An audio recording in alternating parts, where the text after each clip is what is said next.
Hello students, I welcome you all to the lecture on the topic Analytical Methods and Final Difference Method.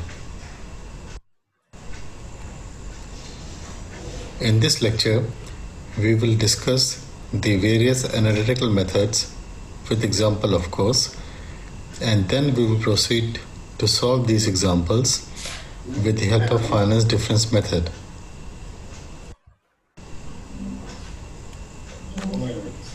Nature is full of phenomena, and all these phenomena are governed by a set of coupled, nonlinear, partial differential equations which are a function of time.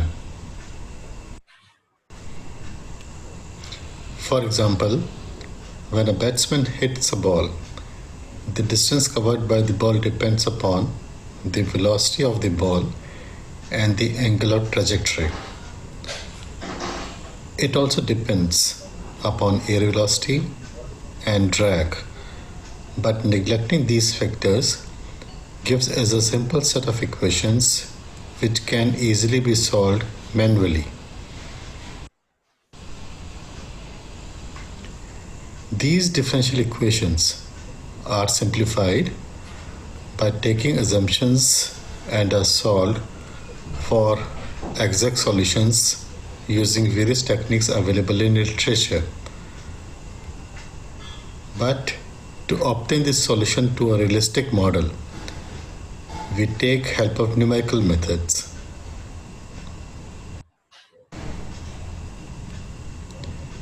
Well, the thing is that while deriving the governing equations is not difficult, after all they simply are the summation of force or energy balance equations, well, solving these differential equations for a set of boundary conditions poses quite a challenge. In the next few slides, we will see various systems of interest and solve their governing equations analytically to obtain the exact solutions to the problems.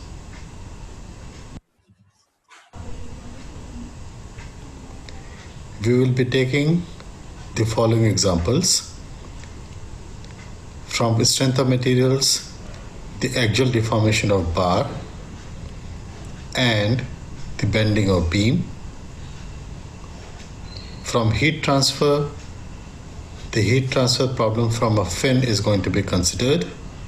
And from fluid dynamics, we are going to solve the thin film lubrication problem, commonly represented by the Reynolds equation. All these examples are going to be simple. Therefore, they are going to be one-dimensional, linear, and steady in nature.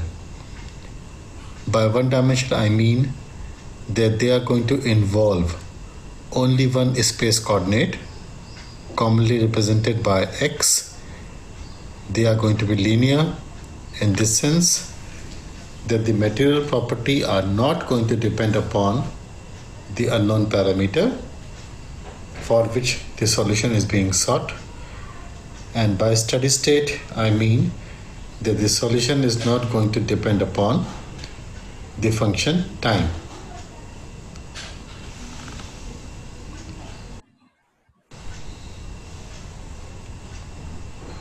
The axial deformation of a bar is governed by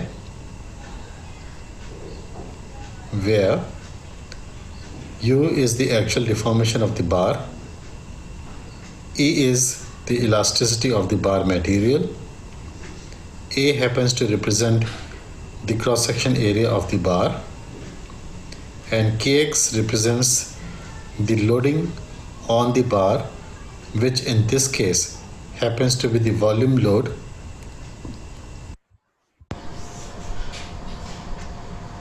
At this point, we will define a standard which is going to be used in this presentation. On the display, there is a equation underlined by a solid red line. In fact, the equation is also in red in color. This particular style of writing is going to be used to repeat the equations which have been derived in the previous slides. This is just for the reference purpose, so that equations derived previously, most commonly in the previous slide, are going to be referred in the next slide. Now, in this equation, that is the equation for the deformation of a bar, the elasticity, cross-section area, and the loading can be function of x. That means that they can vary as at different places. They can have different values at different places. But the thing is that these values cannot be a function of the deformation itself, because this is going to make these particular equations nonlinear, and this is one thing which we are going to deal in the future classes.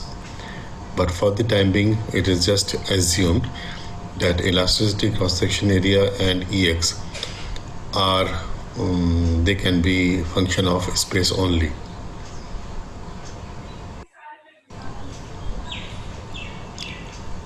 The problem can be more complex when the elasticity of the material is a function of temperature, it is strain dependent, it is strain rate dependent, and the load is a function of time and some other factors also. All these factors and many more of them are going to make the problem nonlinear in nature.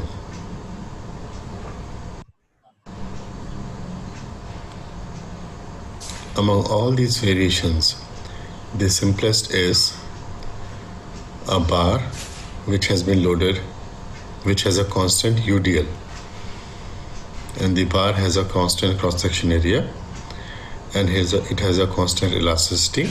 That is, the bar is made up of one single material. And for this assumed problem, we can use analytical methods to get the exact solution of the problem.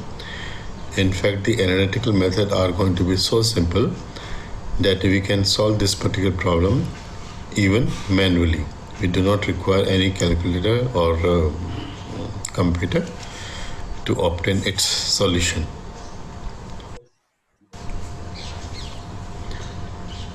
So we start with the simplest case possible.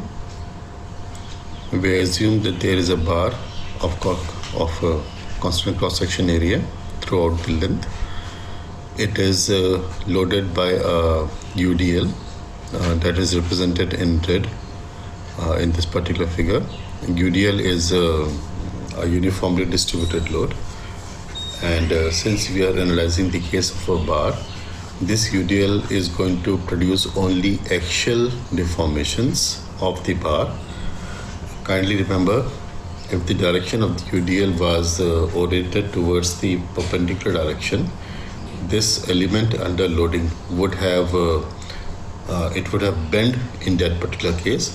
So this would have been a beam and not a bar. But for the time being, the direction of UDL is along the length of the element. So therefore, the element is going to act as a bar and not as a beam. Other thing is that the bar is simply supported at the two ends. We have a positive x direction from the left to the right, and if the length of the bar is represented by capital L, the left end is going to be at x is equal to 0, and the right end is going to be at x is equal to L. The governing equation has already been discussed earlier, given by equation on the display, in which the symbols have a meaning which have already been discussed earlier. Since this governing equation is second order differential equation, it is second order because the unknown u is being differentiated twice. Since this particular equation is second order differential equation, it is going to require some boundary conditions to obtain its solution. The standard rule is, since in this equation u is being differentiated twice, that is it is a second order differential equation, all the boundary conditions which are going to be used, which are going to be required for its solution, are going to be one order less than the differential appearing in the differential equation. Now, since this is a second order differential equation, the boundary conditions are going to be in terms of u or du by dx, or any combination of these two.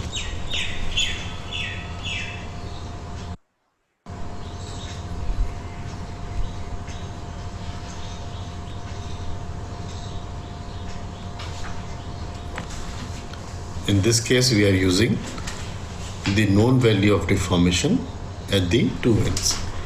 Kindly note that we are not using, prescribing any given value of a slope, that is du by dx, at the two ends. We are using the value of deformation itself. Since the bar is constrained at the left and at the right, the value of deformation at the two ends is going to be 0 itself.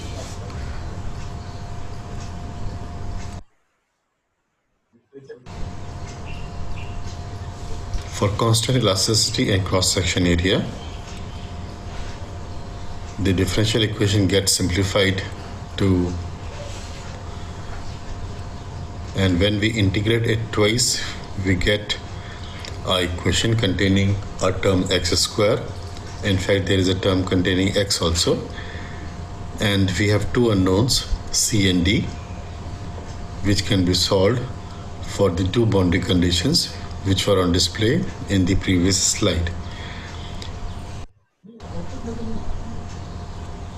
Using the boundary conditions, at x is equal to 0, u is equal to 0, which gives the unknown parameter d to be 0, and for x is equal to L, u is equal to 0. Therefore, C is equal to kx AL by 2, which gives the equation as the solution. It can also be noticed that this is a quadratic equation, since there is a term containing x square. Now, using different values of input parameters such as E, A, Kx, we can obtain the solution at different values of x to get the value of displacement at that value of x, and we can very well have a graphical plot. Since x is a continuous parameter, it can have any value. It can have literally any value. That means it can have infinite number of values. Therefore, this particular equation has infinite degrees of freedom. For E is equal to A, E is equal to 1, A is equal to 1, and L is equal to 1, the exact solution is plotted on the graph. Kindly notice that this particular plot happens to be symmetrical along the central axis, and the deformation is 0 at the two ends, that is x is equal to 0 and x is equal to 1. These were the boundary conditions which we have chosen. In this graph, the length of the bar is along the x-axis, and the axial deflection of the bar happens to be on the y-axis. The deformation in this particular case is axial deformation. It is not vertical deformation, because we are solving this particular problem assuming that it is a bar and not a beam.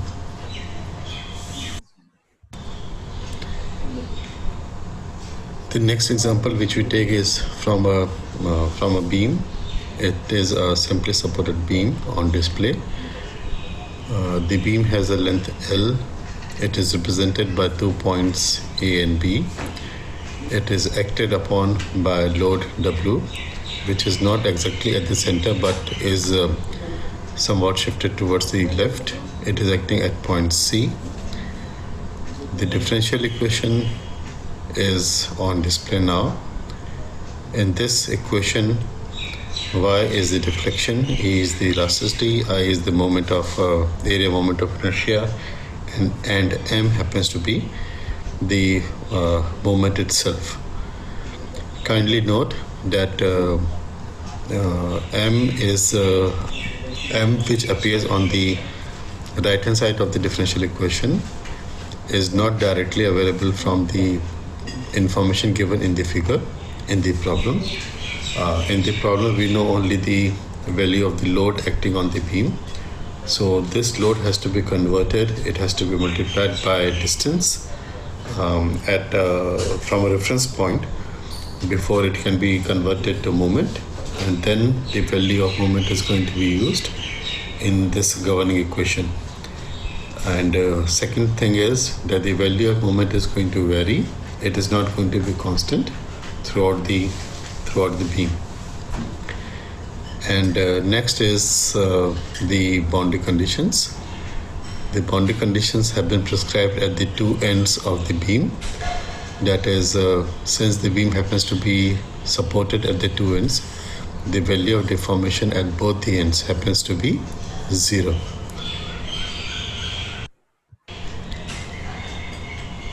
Now coming to the solution steps. First of all, we are going to find the reactions at the 2 points A and B, and since the load is acting at a point C, we are going to obtain the moments for the two sections of the beam, that is section AC and section BC. For the section AC, we are going to find an expression for the moment which is going to be different for the section BC. What I want to say is both the section AC and BC are going to have different expressions for the value of moment. For AC, if we assume a section at a distance x from the support at point A, the moment at this particular location is simply going to be reaction at point A multiplied by that distance x. And if we take a section on the right hand side of point C, then the value of moment is going to be reaction at A multiplied by x, that is going to be subtracted by load W and is going to be multiplied by x minus A. So this is how moment is going to be acting. It is going to be found at the two sections of the beam, and then these two moments are going to be substituted in the governing equations to have a number of unknowns when the differential equation is going to be integrated twice. The unknowns obviously are going to be found using the boundary conditions and some other conditions which are going to appear on its own. The additional boundary conditions which are going to appear on its own are going to be the value of deflection and slope at point C on the beam. For both the sections AC and BC, the value of deflection at point C and the value of slope at point C is obviously going to be the same, and this is going to be used to find the value of additional unknowns which are going to appear in the solution. Now coming to the solution itself,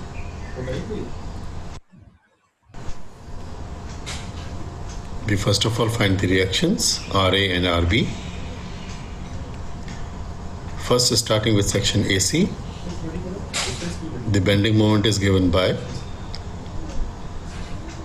the reaction at point A multiplied by x, where x is the location from support A, of course. Substituting the reaction, the moment in the governing equation, and integrating it twice gives equation number 1 after the boundary condition has been substituted in it.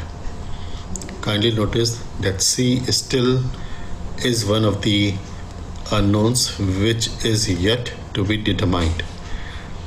Coming to the next section, that is section BC. The bending moment is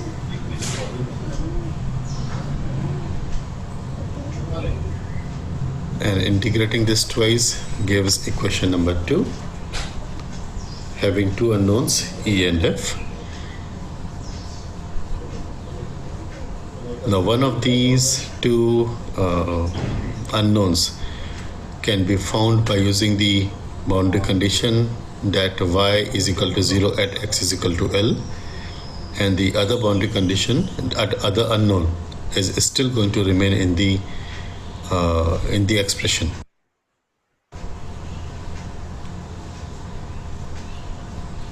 Y is equal to 0 at x is equal to L, and the second set of boundary condition which we are going to use is that the slope at point C is same for both the sections. This gives us the final expression for deformation to be equation number 3 on display. And kindly notice that this particular expression happens to be a cubic expression because there is a term containing x raised to power 3. There is going to be a quadratic term, that is x raised to power 2, also in the expression once we expand the second term on the right of the equality sign.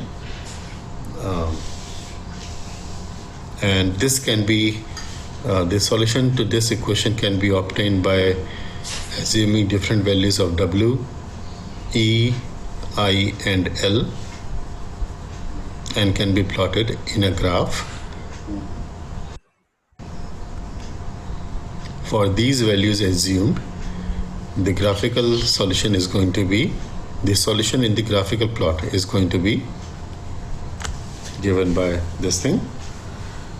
Also notice that in this case the deformation happens, the deflection, not the deformation, the deflection, the lateral deflection of the beam happens to be symmetrical with respect to the central axis, and the value of deflection is 0 at the two ends.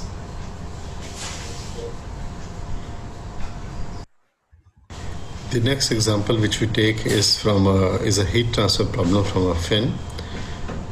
Fin obviously is some projections which are protruding out of a hot surface and are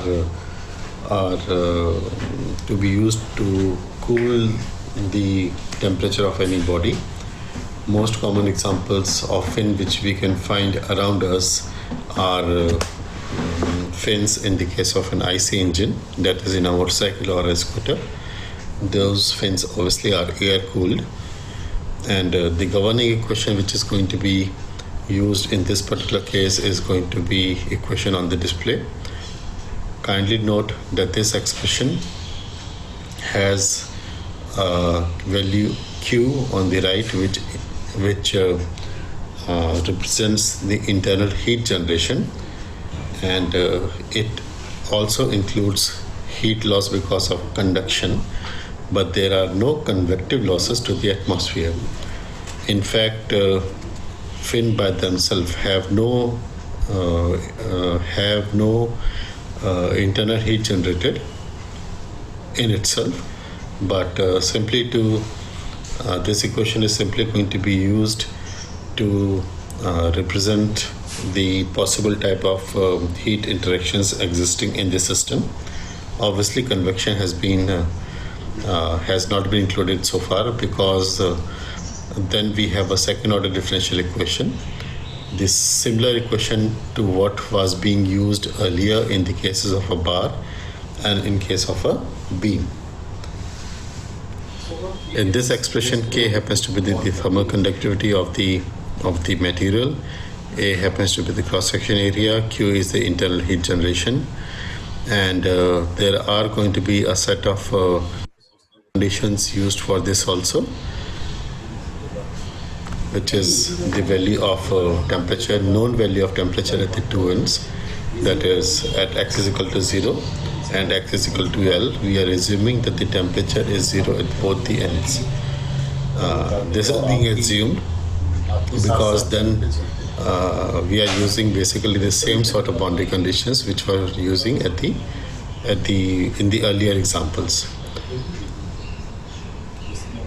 And using the similar steps, we can find the distribution of temperature. Same expression was obtained for the case of a bar also, and we get the same expression for the case of fin over here.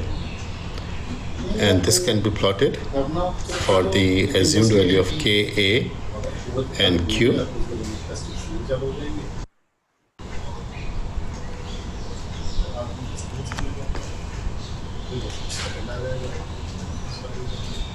Which again is symmetrical with respect to the central axis. The next example, in fact the last example which we are going to take, is from a fluid mechanics problem. It is a thin film lubrication problem. The governing equation for this particular case is represented by the popular Reynolds equation as on display, where H is the fluid film thickness, mu is the viscosity, U is the sliding velocity of the surface, and P is the pressure. In the next slide, we will describe the working of the lubricating system itself.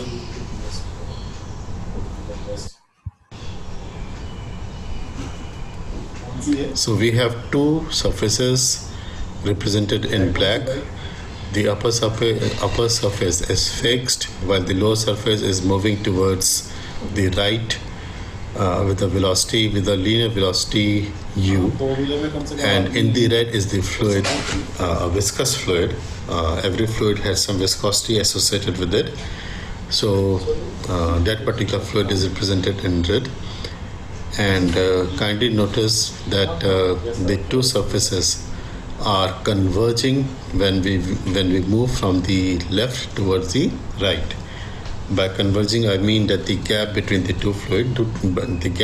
two surfaces is decreasing as we move along the direction of the sliding velocity.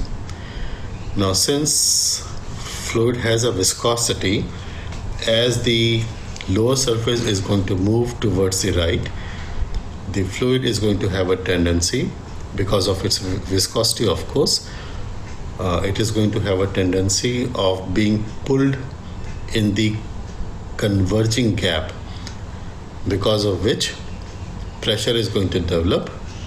This pressure can be integrated over the surface area to have a equivalent value of load, and this load is going to support the external load acting on the system itself. So this is how the fluid film lubricated bearing is going to work. And the governing equation obviously was displayed earlier. The boundary conditions are in terms of pressure.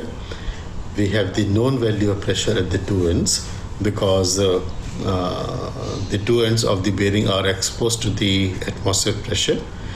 So we can assume that the ambient pressure is 0 at the two ends, that is at x is equal to L and at x is equal to 0. Now the solution to this particular problem is going to be obtained using the similar steps as illustrated earlier, but these steps are not going to be illustrated over here. They have been left as an exercise to the students themselves.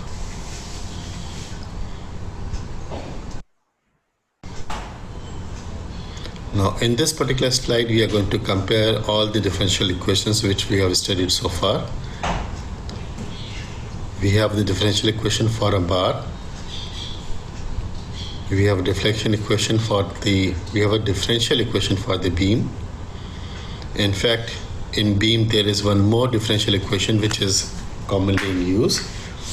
The first differential equation for the beam is the relationship between the moment and deflection, while the second differential equation on display is again a second order differential equation. In fact, it is a relationship between moment and the load acting on the beam. And then we have a differential equation for heat, and at the end we have a differential equation for the fluids. Now kindly notice that all these differential equations appear to be similar. They are similar in fact, which means that if you are able to make a program for one of the problems, assuming that you are able to make a finite difference program for a bar element, for a bar problem, then simply by making some substitutions you can solve the problem for other cases also.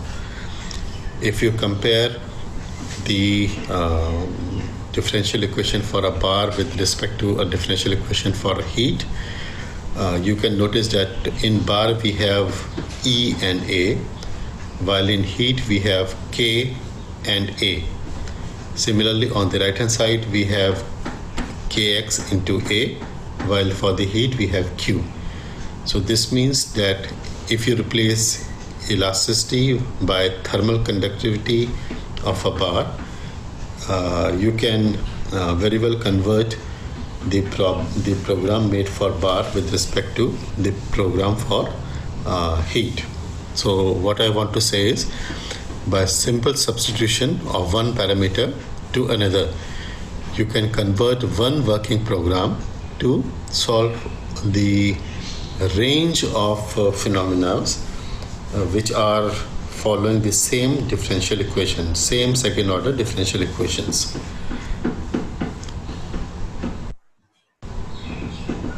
Now continuing with the comparison, all differential equations are second order equations. They are steady state also, because we have intentionally omitted the term time from the equations. They are one dimension because they had only x as the space coordinate.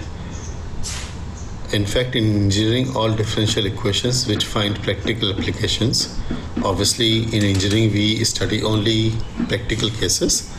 So in engineering we have differential equations which are second, fourth and sixth order only. Second order differential equations we have studied in the previous slides. Fourth order differential equation is going to be studied when we study the case of deformation. Sixth order differential equation finds application for adhesives, and differential equations which are first, third or fifth order, that means odd number of differential equations, odd ordered number differential equation. They exist only in mathematics but do not find any application from the engineering point of view. Only the mathematicians study first, third, fifth, seventh and so on. But as far as engineering is concerned, we have only second, third and sixth order differential equations. As far as my information goes, we do not have a 8th order differential equation also. 8th and 10th, we don't have differential equations of these higher order differential equations. Now coming to some observations regarding analytical solutions. Analytical methods gives a closed form solution, that is, they gives us a exact solution to the problem. They get the value of the unknown at any point specified by x. Thus they have infinite degrees of freedom, while the numerical methods they give solution to only some predefined points. Therefore, they have finite degrees of freedom. The predefined points can obviously be increased in number, but still they are going to give you the solution at only the locations which are going to be defined before the solution process actually starts. And they are obviously, these points obviously are going to be countable. They are going to be finite in numbers. Therefore, these numerical methods always have a finite degrees of freedom. They do not have infinite degrees of freedom. Despite the fact that various numerical methods are popularly in use, analytical methods are always going to be around. There are always going to be plenty of persons, there are always going to be plenty of mathematicians which are going to work to find the exact solution to a given problem.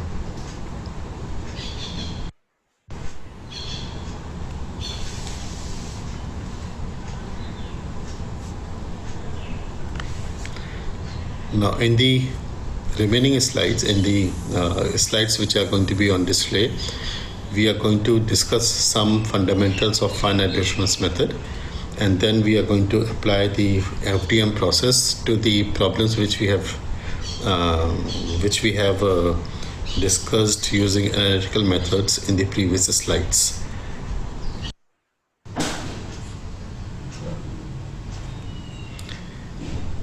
The finite difference method was among the first approaches applied to numerical solution of differential equations. It was first utilized by Euler, probably in 1768. The finite difference method is directly applied to the differential form of the governing equation. Kindly notice that the finite difference method is directly applied to the differential form of the governing equation. It does not alter the differential equations in any form as is commonly done in some other numerical techniques, but it uses the exact form of the differential equations which are going to be the governing equations. The principle is to employ a Taylor series expansion for the discretization of the derivatives of the flow variables. Flow variables are the unknowns which are appearing in the differential equations. They might be in terms of velocity, pressure, temperature, deformation, and things like that.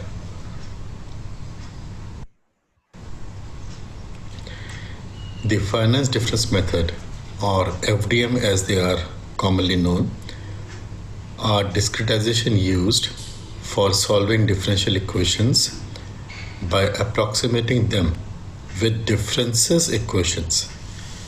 The differentials appearing in the governing equations are approximated by the differences equations. FDM converts linear ordinary differential equations or nonlinear partial differential equations to a system of equations that can be solved by matrix algebra techniques. The reduction of the differential equation to a system of algebraic equations make the problem of finding the solution to a given ODE, PDE ideally suited to modern computers. Hence, numerical techniques like FDM find widespread use. Other numerical techniques which are in common use happen to be finite element method or FEM, boundary element method or BEM, and some meshless numerical methods are also fast being developed to be applied in some complex cases. Today, FEM are the dominant approach to numerical solutions of PDE. This is primarily due to simple theory in FDM compared to other numerical methods such as FEM, BEM, and some other numerical meshless methods.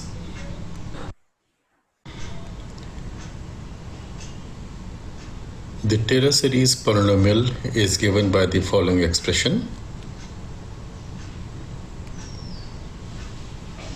The idea is that if we know the solution at a given point, that is represented by x0 over here,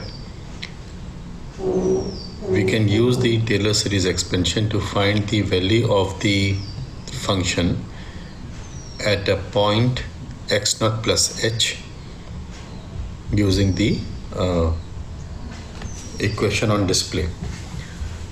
Kindly notice that in this particular expression, terms such as f1, f2, f3 are the first order, second order, and the third order differential of the solution.